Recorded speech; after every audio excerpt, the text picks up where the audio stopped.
ये micro Green's को लगाने का सबसे ज़्यादा मेरा मोटिव ये था कि मेरी मिसेज को डायबिटिक था, 2 टाइप डायबिटिक। तो मेडिसिन के बाद भी इसका फ्लक्चुएट करता रहता था। लेकिन जब से मैंने ये पिछले 1-1.5 महीने से लगाना शुरू किया है और इन्हें 2-3 क्रॉप्स इन्होंने कंज्यूम की हैं, उसके बाद इनका डायबिटीज़ मेडिसिन लेने के बाद फ्लक्चुएट होना बंद हो गया। इतना तो आपका एक कप चाय पे खर्चा हो जाता है, उससे कम तो आपका इस प्रोडक्ट पे है। और जो कि आपको इसकी न्यूट्रिशियस वैल्यू अगर पता लगे तो उसके बाद तो एक तो कॉन्स्टिपेशन में मुझे बहुत आराम आया। जो मैं परेशान रहता था कॉन्स्टिपेशन से, सबसे मेन फर्स्ट जो मुझे लगा कि कॉन्स्टिपेशन, उससे रिलीफ होने के बाद कुछ शरीर में थोड़ी सी एनर्जी महसूस की। जो सारा दिन सुस्त रहता था तो मुझे अब लगने लगा कि मुझे कुछ करना चाहिए। तो इनको खा के ही मैं जो 1-2 वैरायटी शुरू की थी, उसके बाद मैंने ये 10-12 तक कर दी। सब्जियों से 40 गुना हेल्दी होते हैं माइक्रोग्रीन्स, इसीलिए इन्हें सुपर फूड कहा जाता है। और इसी चीज को समझते हुए आज हम आपको मिलवाने वाले हैं एक ऐसे शख्स से जिसने अपने घर में नैनो माइक्रोग्रीन फार्म हाउस ही खोल दिया, जहां पर तमाम तरीके के आप यहां पर देख सकते हैं कि माइक्रोग्रीन्स उग रहे हैं। और यहां तक कि इन माइक्रोग्रीन्स का सेवन करके बहुत सारी बीमारियों को भी ठीक करना शुरू कर दिया है और दवाइयों को छोड़ना शुरू कर दिया है। तो दोस्तों, आज इस वीडियो के अंदर हम जानने वाले हैं कि आखिर उन्होंने क्यों माइक्रोग्रीन्स उगाना शुरू किया, क्या क्या उन्हें फायदे मिलने लगे और किस तरीके से आप भी घर पर माइक्रोग्रीन्स उगा सकते हैं। यकीन मानिए, एंड तक जब तक आप इस वीडियो को देखेंगे बहुत सारी चीजें सीख जाएंगे और एक जो खास चीज समझ में आएगी कि एक छोटा सा बिजनेस मॉडल भी आपको यहाँ पर नजर आएगा। तो बहुत ही खास ये वीडियो होने वाली है। तो ज्यादा देरी नहीं करते और मिलते हैं NK गोयल जी से और लेते हैं पूरी जानकारी। इससे पहले यदि अभी तक आपने अपने YouTube चैनल यूनिक फार्मिंग को सब्सक्राइब नहीं किया है तो अभी सब्सक्राइब करें, साथ ही बेल आइकन भी दबाएं ताकि आगे आने वाली वीडियोस की नोटिफिकेशन आपको मिलती रहे। नमस्कार सर। नमस्कार। सबसे पहले मैं चाहूंगी कि आप हमारे दर्शकों को छोटा सा परिचय दीजिए। मैं नरेंद्र गोयल नाम है मेरा। बेसिकली मैं चंडीगढ़ से हूँ और लगभग 34 ईयर्स में गवर्नमेंट जॉब मेरा। हालांकि मैं सरकारी वकील रिटायर हुआ हूँ। रिटायरमेंट के बाद मैंने, बच्चों ने कहा भी कि आप वकालत शुरू की, मैंने कहा नहीं, बहुत काम कर लिया, ठीक है, अब मैं सिर्फ एंजॉय करना है। रेस्ट ऑफ द लाइफ मैंने अपनी ज़िंदगी को जो मैं नहीं जी सका वो मैं जीऊँगा। बहुत बढ़िया। और जो आपने बात बोली कि अब जितनी भी जिंदगी बची है एंजॉय करना है, और एंजॉय करने के लिए मुझे ऐसा लगता है कि सेहत का अच्छा होना बहुत ज़्यादा ज़रूरी है। बिल्कुल। है ना। और आज हम शायद मिले भी इसी सिलसिले में हैं कि जो आपने ये नैनो माइक्रोग्रीन फार्म हाउस जो बना रखा है, आज हम वो देखने के लिए आ गए हैं और पूछने के लिए आपसे ये मैं जानना चाहती हूँ कि आखिर कैसे आपने ये सोचा कि मुझे माइक्रोग्रीन्स अपने घर में उगाना चाहिए। ये माइक्रोग्रीन्स का बेसिकली लगाने का सबसे ज़्यादा मेरा मोटिव ये था कि मेरी मिसेज को डायबिटिक था, 2 टाइप डायबिटिक। तो मेडिसिन के बाद भी इसका फ्लक्चुएट करता रहता था। लेकिन जब से मैंने ये पिछले 1-1.5 महीने से लगाना शुरू किया है और इन्हें 2-3 क्रॉप्स इन्होंने कंज्यूम की हैं, उसके बाद इनका डायबिटीज़ मेडिसिन लेने के बाद फ्लक्चुएट होना बंद हो गया। एवरेज नॉर्मल में रहता है। जितनी बार मर्जी टेस्ट कर लें, चाहे रैंडम कर लें, चाहे आफ्टर फूड कर लें या फास्टिंग कर लें। और सबसे पिछले 1 महीने में खाने की वजह से 3 महीने का जो टेस्ट कराया था, जो इसका 7 से ऊपर आता था, वो रेशो इसका अब 6 से नीचे आ गया। जो हम पेस्टिसाइड प्रोडक्ट्स खाते हैं उनकी वजह से blood pressure, sugar, skin disease, ये 3 चीज़ें ऐसी हैं जो हर NCR में या मेरे ख्याल इंडिया, नॉर्थ इंडिया के मैक्सिमम लोगों में मिलेगी, जो अपने खाने के लिए न्यूट्रिशियस वैल्यू को नहीं जानता। यूट्यूब चैनल देखते देखते मैंने आपका एक चैनल देखा, यूनिक फार्मिंग। तो यूनिक फार्मिंग में लकीली मैं उस दिन मैंने आपका माइक्रोग्रीन का ही एक इंटरव्यू ले रहे थे आप, वो मैंने देखा। तो उस इंटरव्यू में मैंने ये माइक्रोग्रीन के बारे में तब मेरे फर्स्ट टाइम जानकारी में आया। उससे पहले मुझे नहीं पता था। माइक्रोग्रीन स्प्राउट तक ही सीमित थे कि स्प्राउट कर लिया, कुछ भी वो खा लिया, वो न्यूट्रिशियस हो गया। लेकिन माइक्रोग्रीन्स की जब न्यूट्रिशन वैल्यू आपके चैनल पे देखी मैंने, उसके बाद मैंने पढ़ा भी। तो वीडियोस देखने के बाद उनमें से एक का मैंने वर्कशॉप भी अटेंड की, जिनका आपने वीडियो बनाया था। सोनिया जी हैं। सोनिया जी के दिल्ली जाके मैंने और मेरी मिसिस ने वर्कशॉप अटेंड की और ये 18 मई की बात है। तो वर्कशॉप में मुझे काफ़ी कुछ सीखने को मिला और न्यूट्रिशियस वैल्यू का भी कुछ काफ़ी पता लगा। एक बार आपका फार्म हाउस देख लेते हैं कि आखिरकार आपने यहाँ पर उगा क्या क्या रखा है। ये सनफ्लावर है, इसकी हार्वेस्टिंग के लिए बिल्कुल तैयार है 100%। इसके ऊपर से 3 से 4 इंच कटिंग होगी, जो इनकी अच्छी तरह वॉश करके हम इसको खाने में, चाहे आप सैलेड में खाएं, चाहे आप सब्जी में डालें, चाहे आप अपने रोटी में डालें, किसी भी तरीके से दिन में 20 ग्राम जरूर खाना चाहिए। ठीक है, ये सनफ्लावर का माइक्रोग्रीन, क्योंकि ये सुपर फूड है।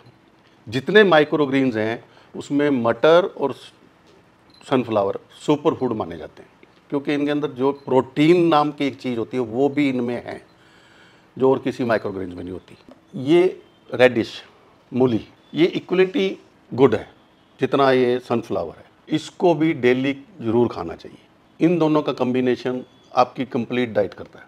ये भी अभी तैयार है हार्वेस्टिंग के लिए। हार्वेस्टिंग के लिए ये मैंने लगाए हैं, एक्सपेरिमेंट के लिए लगाए थे हलीम के।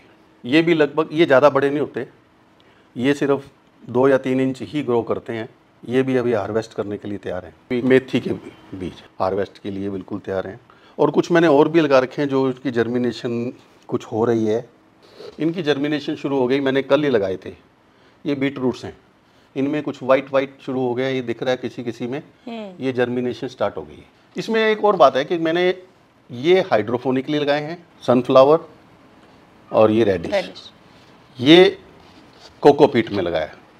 ठीक है, तो ये तरीके तो हम आपसे आगे ज़रूर जानेंगे कि आखिर इन्हें आप उगाते किस तरीके से हैं। और मेरे ख्याल से आपने ये नीचे भी बना रखे हैं। जी, ये अल्फ़ा सीड्स हैं। ये कल रात को ही प्लांट किए थे, इनकी प्लांटेशन रात को ही की है मैंने। अभी ये जर्मिनेट हो गया, 1-2 पीस लग रहे हैं जर्मिनेशन के, 1-2 पीस लग रहे हैं। ब्रोकली, इसमें जर्मिनेशन थोड़ा लेट होती है, ये टाइम, बाकी लगभग 7 दिन का कोर्स है। कुछ ये सीड्स हैं जो 10 से 15 दिन लेते हैं। ठीक है सर, वो चीज़ तो हमें यहाँ पर दिखी गई कि ना तो यहाँ पर बहुत ज़्यादा किसी स्पेस की ज़रूरत हुई, ना ज़मीन की ज़रूरत हुई, और सिर्फ ये छोटी छोटी ट्रेस के अंदर बहुत शानदार तरीके से आप माइक्रोग्रीन्स की फार्मिंग कर रहे हैं। अब मैं आपसे ये जानना चाहती हूँ कि जब से आपने माइक्रोग्रीन्स को खाना शुरू किया तो आपको क्या फ़ायदे नज़र आने लगे? एक तो कॉन्स्टिपेशन में मुझे बहुत आराम आया, जो मैं परेशान रहता था कॉन्स्टिपेशन से। सबसे मेन फर्स्ट जो मुझे लगा कि कॉन्स्टिपेशन, उससे रिलीफ होने के बाद कुछ शरीर में थोड़ी सी एनर्जी महसूस की। जो सारा दिन सुस्त रहता था तो मुझे अब लगने लगा कि मुझे कुछ करना चाहिए। तो इनको खा के ही मैं जो 1-2 वैरायटी शुरू की थी, उसके बाद मैंने ये 10-12 तक कर दी। और घर में जितने डब्बे, कुछ वेस्ट के डब्बे जो भी आते थे, मैंने सब में कुछ ना कुछ लगा ही रखा है। वो तो हमने यहाँ पर देख लिया। और मैं तो असल में मैं आपसे ये पूछने भी वाली थी कि आप हमारे दर्शकों को एक बात ये ज़रूर बताएं कि क्या माइक्रोग्रीन्स को उगाने में बहुत ज़्यादा खर्चा या कोई इन्वेस्टमेंट का सामना करना पड़ा आपको? कुछ भी नहीं है, ना के बराबर है। कुछ ये ज़रूर है कि जैसे आपको कुछ सीड जो बाज़ार से ख़रीदने पड़ते हैं, कुछ सीड्स आपके किचन में पहले ही हैं जिनको आप रूटीन में घर में कंज्यूम करते हैं। सिर्फ लगाने के लिए बॉक्स लेना है तो लो, नहीं तो ये जो घर के अंदर जैसे भी बॉक्स पड़े हों, जो भी किसी चीज़ में आए, उनको फेंकने की बजाय आप उनको यूज़ करो। इतना तो आपका 1 कप चाय पे खर्चा हो जाता है, उससे कम तो आपका इस प्रोडक्ट पे है। और जो कि आपको इसकी न्यूट्रिशियस वैल्यू अगर पता लगे तो उसके बाद तो माइक्रोग्रीन्स को ना सुपर फूड की कैटेगरी में रखा गया है, हर एक माइक्रोग्रीन को।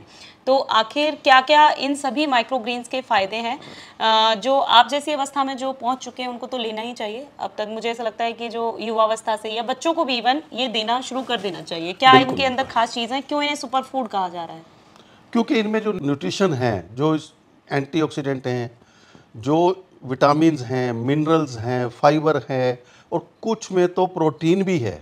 जो सनफ्लावर है, जो पीज, मटर और आपका चिया सीड्स और सब्जा सीड्स, ये 4 इतने सुपर फूड हैं कि इनके अंदर जितनी मेरिट्स हैं, जितने इनके न्यूट्रिशन हैं, बाकी माइक्रोग्रीन्स के मुकाबले में बहुत ज़्यादा है। कि जैसे आपने यहाँ पर बहुत सारे ये यहाँ पर उगा रखे हैं, लोगों का ये सवाल रहता है कि आखिर इनका सेवन किस तरीके से करें? क्या हम इन्हें काट कर सीधे खाना शुरू कर दें या कोई इनकी डिश बनाई जा सकती है? कैसे आप इनको कैसे कंज्यूम करते हैं?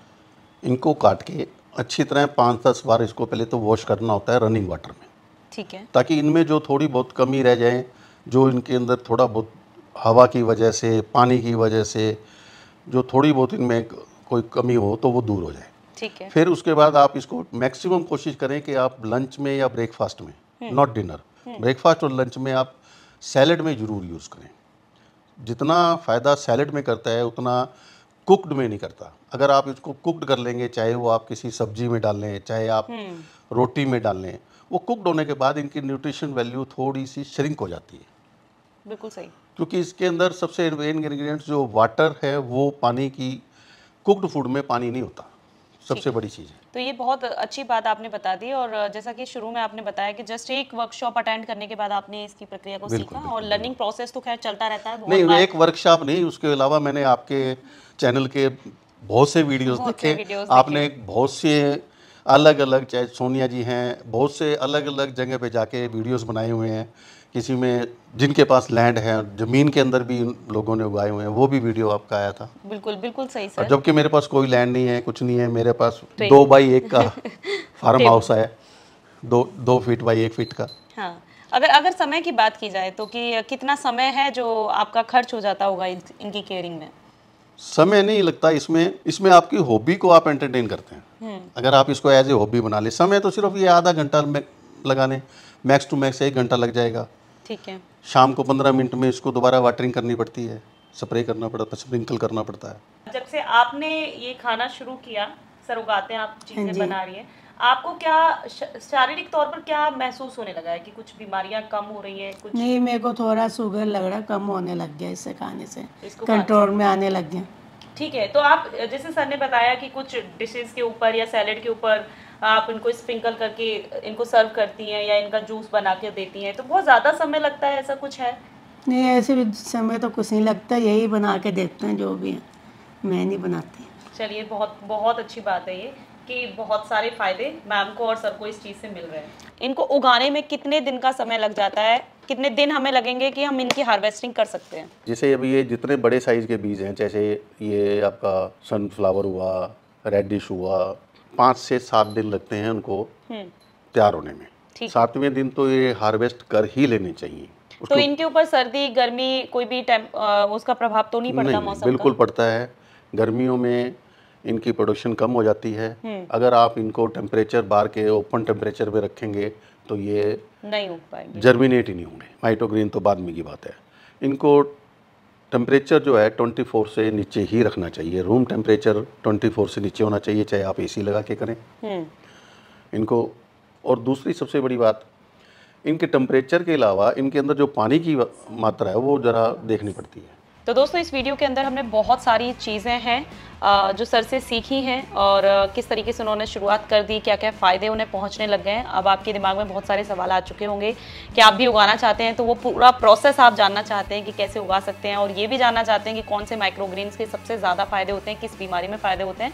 तो उसके लिए इस सीरीज़ से आप जुड़े रहिए, आगे हम सर से जानने वाले हैं। ये वीडियो आपको पसंद आई है तो वीडियो को लाइक और शेयर करना ना भूलें। साथ ही अगर आप कुछ पूछना चाहते हैं तो कमेंट बॉक्स में ज़रूर पूछ सकते हैं। वीडियो को लाइक एंड शेयर करें, चैनल को सब्सक्राइब करें। धन्यवाद।